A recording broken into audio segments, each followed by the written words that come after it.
Herschel, por exemplo, descobriu Urano, um planeta. Né? Urano foi uma descoberta importante. Aliás, descobriu 2 luas de Urano também. O próprio William Herschel descobriu, né? A lua Oberon e Titânia.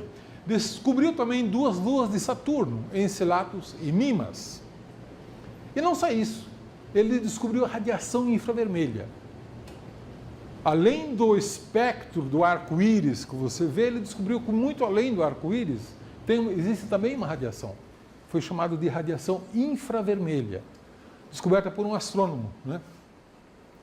E quando você vê hoje em dia os grandes catálogos de galáxias, vocês vão ver muitas galáxias chamadas de NGC 1300, NGC 7097, NGC não sei o... Grande parte dessas galáxias foram galáxias descobertas pelo William Herschel, usando esses instrumentos dele, né? E não bastasse isso tudo, ele ainda compôs 24 sinfonias. Que além do mais era músico.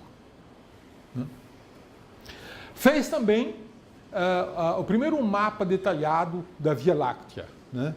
Um desenho muito famoso para a história da astronomia, o mapa detalhado da Via Láctea, né?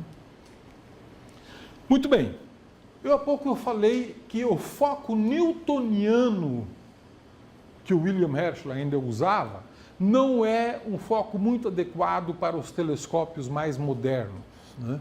Por quê? Porque você não consegue colocar um instrumento muito pesado no foco newtoniano, porque desequilibra, causa uma assimetria, né? Então, para isso, se pensou em fazer, isso aqui em azul é o espelho primário, fazer um furo no espelho primário, né? E aí a luz vem, então, daqui, das estrelas, reflete no espelho primário, reflete no espelho secundário, que focaliza, concentra a luz aqui num foco que é chamado de foco Cassegrain. Foco Cassegrain é este foco que fica atrás do espelho primário. E vejam, você pode colocar, em princípio, aqui um instrumento muito grande, muito pesado, sem causar uma assimetria no telescópio, né? E se esse espelho estiver no centro de massa do telescópio, um instrumento mesmo pesado não vai causar grandes transtornos no seu telescópio. Com isso, então, pôde-se desenvolver instrumentos extraordinariamente grandes, pesados e potentes, né? Por exemplo, o telescópio de 2,5 metros de diâmetro. Veja bem, 2,5 metros é o diâmetro do espelho do Mount Wilson, né? Esse telescópio foi inaugurado no ano de 1917. E foi esse telescópio que o Edwin Hubble usou para fazer a classificação morfológica das galáxias. E mais importante, descobrir a lei de Hubble, a lei da expansão do universo.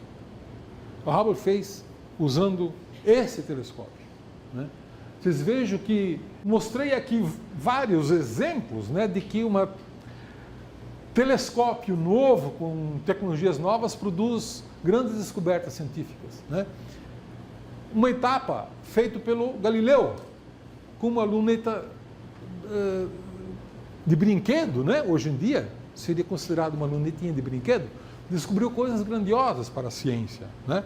O William Herschel construiu já um telescópio bem maior, descobriu coisas extraordinárias, né? E quando se fez de fato um telescópio clássico, moderno, clássico como o Mount Wilson, descobriu-se a lei da expansão do universo, né? Que deu base para a teoria do Big Bang, entre outras coisas, certo? Foi descoberto quando se construiu um telescópio de grande porte na época, era o maior telescópio, né? Esse telescópio só foi superado pelo telescópio do Monte Palomar, que aperfeiçoou toda essa tecnologia do telescópio de Mount Wilson, né? com um espelho que tinha o dobro de diâmetro. Né? Em vez de 2,5 metros, passei a ter um espelho de 5 metros de diâmetro. Né? Esse espelho está aqui, o espelho primário, né? Toda essa estrutura aqui é para fazer com que essa estrutura do telescópio pudesse acompanhar com perfeição as estrelas. Né? Mas, voltando à sua pergunta,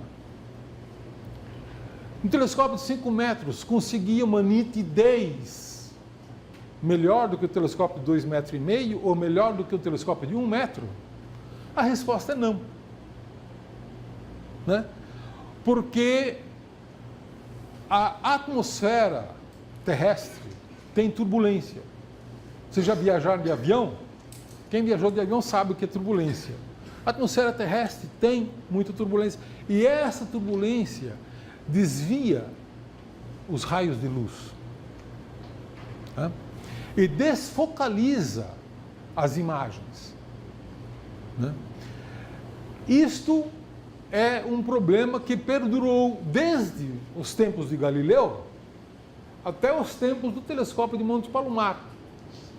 Todos os astrônomos tiveram que conviver com este problema de imagem que era determinada não apenas pela qualidade da ótica ou pelo tamanho do espelho, mas sim pela turbulência atmosférica. Descobriram aos poucos que, ao invés de construir um telescópio nas cidades, perto do nível do mar, se colocasse esse telescópio nas montanhas, ajudava. Porque numa montanha a turbulência atmosférica é menor do que o nível do mar. E é por isso que hoje em dia vocês veem todos os telescópios modernos no pico das montanhas, né? De preferência longe das cidades, porque as cidades hoje têm muita luz também, né? Ofusca as observações. Então os telescópios ficam longe das cidades por causa da poluição luminosa, mas ficam nos picos das montanhas porque a turbulência atmosférica é menor. Né? E este foi um limitador dos telescópios clássicos. A turbulência atmosférica que não permitia melhorar a nitidez das imagens, permitia aumentar o tamanho do telescópio, a área coletora, observar objetos mais fracos, mas não com melhor nitidez. Para melhorar a nitidez, pensou-se inicialmente em botar um telescópio no espaço. E é o famoso HST, Hubble Space Telescope, né? Em português, o telescópio espacial Hubble, que produziu imagens realmente extraordinárias. Por quê? Porque se libertou da atmosfera terrestre. Então, essa é uma maneira de superar a questão da turbulência atmosférica. Uma outra maneira é a chamada ótica adaptativa. A ótica adaptativa permite corrigir a turbulência atmosférica em tempo real no telescópio. Né? Isso é o que caracteriza os telescópios modernos. Né? E a próxima aula eu vou falar exatamente sobre isso, telescópios modernos, com ótica ativa e ótica adaptativa, e na aula seguinte, os telescópios no espaço.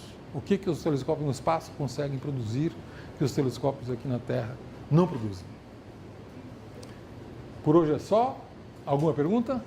Pois não. Então, eu lembrei de outra coisa também.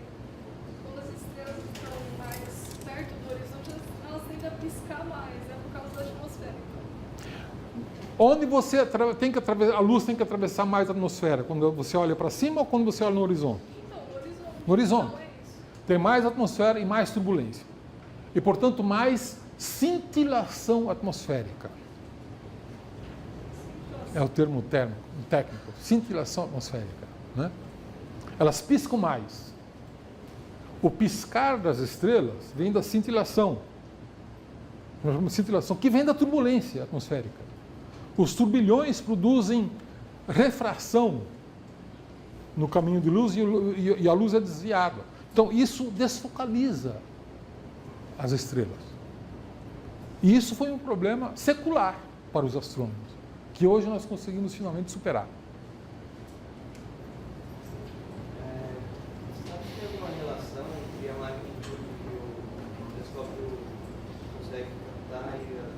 a razão focal dele?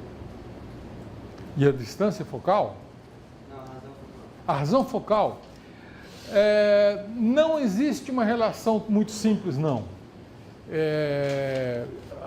Razões focais diferentes são úteis para uma série de razões. Né? Por exemplo, quando você quer estudar um objeto difuso, uma galáxia, nebulosa, é melhor usar uma razão focal pequena, né? Que concentra muita luz difusa em poucos pixels. Né? Quando você quer estudar um sistema binário, você quer máxima separação, então é bom usar uma razão focal grande. Dependendo do que você quer realmente, em termos científicos, você usa uma razão focal maior ou menor. Não há uma razão focal ideal para qualquer situação. Tá? Também tem uma questão de custo envolvido, né? Razões focais grandes, em geral, têm custo muito maior do que razões focais pequenas. Porque a razão focal pequena faz com que tudo fique muito compacto, né? Inclusive a cúpula, que tem um custo também, né? A razão focal grande exige uma cúpula muito grande e um custo proporcionalmente muito maior. Então, é tudo uma questão de ter um projeto que maximiza os requerimentos que você quer para os objetivos científicos que você tem em mente. Não existe uma fórmula única. Agora eu estava lembrando também. Eu nunca vi tratores de razão focal pequena. E por quê? Tem alguma limitação? Eu nunca vi algum refrator que seja curtinho, por exemplo. Sempre são. Sim. A pergunta dela é por que os refratores sempre são compridos, razão focal grande, e nunca são refração focal pequena? Bom, tem uma série de razões. Uma delas é que um refrator tem aberração cromática. Aberração cromática é o seguinte: quando você tem uma lente, então a luz ela sofre uma refração na lente e é por isso que a lente consegue focalizar, tá certo? Mas a refração do vermelho é diferente do índice de refração no azul. Então, o foco do vermelho e o foco do azul não coincidem. Isso produz uma aberração, que pelo fato de ser função da cor, nós chamamos de aberração cromática. E este é um defeito dos refratores e não dos refletores. Um refletor não tem aberração cromática. Por quê? Porque o ângulo de reflexão do vermelho é igual ao ângulo de reflexão do azul. Não depende da cor. Então, isso foi um avanço também muito importante a favor dos refletores, né? Além do mais, tecnicamente, é muito difícil fazer uma curvatura grande para produzir uma razão focal pequena. Isso é difícil para um refletor. Para um refrator, é muito mais difícil e muito mais caro ainda. Além do problema da refração cromática.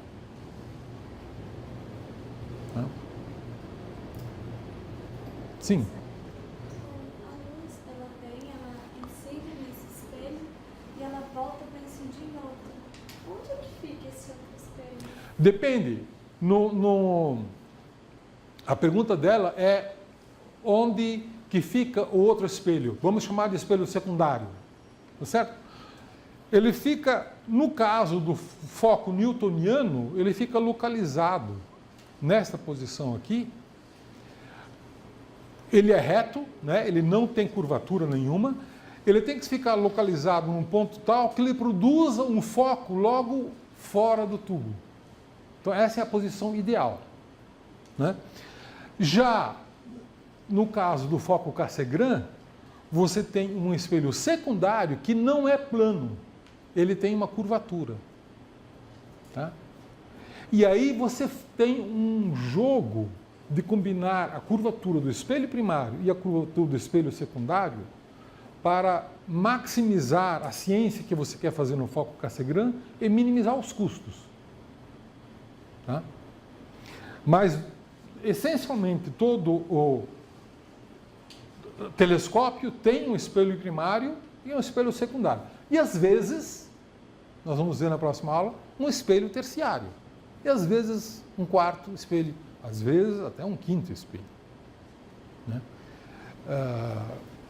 E às vezes também se combina espelhos com lentes. Né?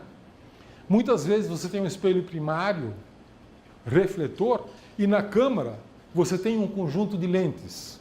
5, 10, 15 lentes, produzindo... mas aí já são lentes, digamos, na câmara do foco, né? São lentes muito menores. Tá certo? Aí você combina o poder das lentes com o poder dos espelhos. Né? Duas perguntas. Uma é com relação a isso que você está falando. A pergunta dela é: qual é o problema de você ter o foco dentro do tubo, aqui? Né? Para você colocar, se você tiver o foco aqui dentro do tubo e você quiser colocar o olho nesse foco para observar, você bota a cabeça aqui na frente do telescópio e atrapalha os raios. Você atrapalha o telescópio. Você faz uma obstrução da luz. Certo?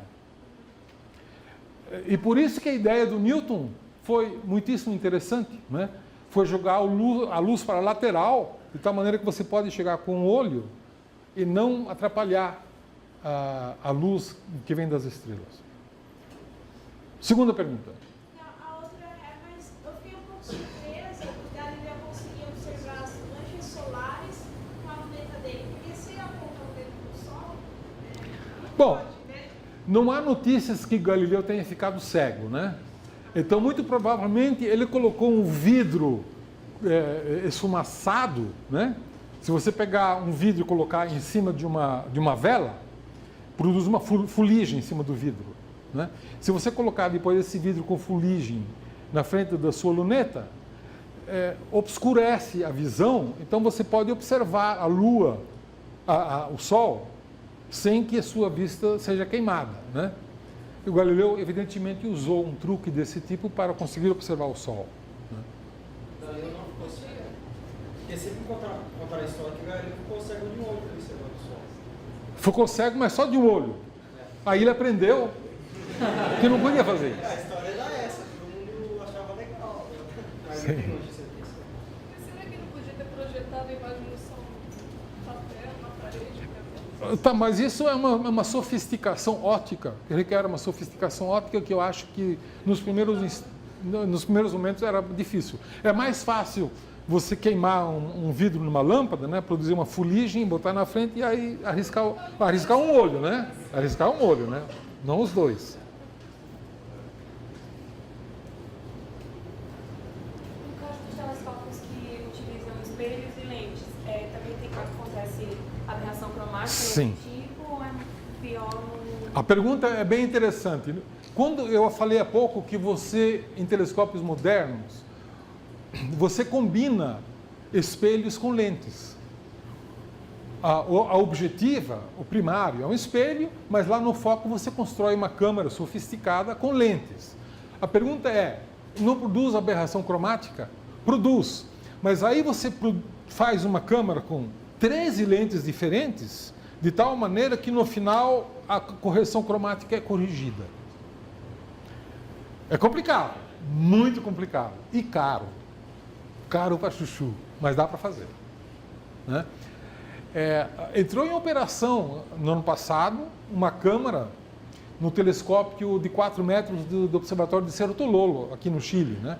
Que é chamado telescópio Blanco, para fazer o Dark Energy Survey, que é o levantamento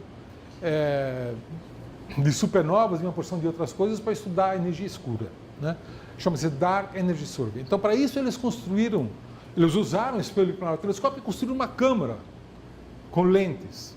Só essa câmera custou 60 milhões de dólares. E ela é evidentemente acromática, né? Mas ela é muito grande e muito cara.